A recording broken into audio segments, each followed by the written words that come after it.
பல கோடி ரூபாய் மதிப்புள்ளது தான் இந்த தம்மா துண்டு மரகதம். இந்த மரகதத்தை வச்சு 7 லிங்கங்கள் செஞ்சிருக்காங்க. அந்த 7 லிங்கங்களும் 7 கோவில்ல வச்சு இப்போ வரைக்கும் பூஜை பண்ணிட்டு வராங்க. ஸோ அந்த 7 லிங்கம் யாரால எப்ப செய்யப்பட்டதுங்க தான் இந்த வீடியோ.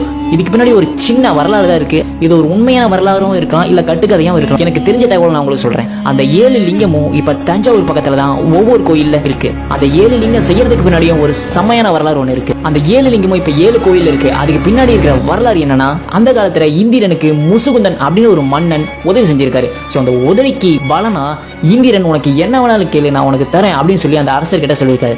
அதுக்கு அந்த அரசன் என்ன பண்ணிருக்கானா, நீங்க வணங்கிக்கிட்டு வர அந்த மரகத லிங்கம் எனக்கு வேணும் அப்படின்னு சொல்லியிருக்காரு. அந்த அரசன் உண்மையாலுமே பக்தியில தான் அந்த சிவலிங்கத்தை கேட்கறானா, அது மரகத லிங்கம் அப்படிங்கிற ஒரு ஆசைனால கேட்கறானா அப்படின்னு குழம்பி அந்த அரசருக்கு ஒரு டெஸ்ட் வைக்கிறாரு. 7 லிங்கத்தை வச்சு நான் வணங்குற லிங்கம் எதுன்னு நீயே சொல்லு, அதை கண்டிப்பா நீ எடுத்துட்டு போயிடலாம் அப்படின்னு சொல்றாரு.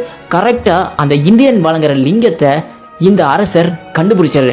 கண்டுபிடிச்ச உடனே இந்திரன் ஷாக்காகி 7 லிங்கத்தையுமே நீயே வச்சுக்கோ அப்படின்னு சொல்லி அந்த அரசர்கிட்டயே கொடுத்து அமுச்சுட்டாரு.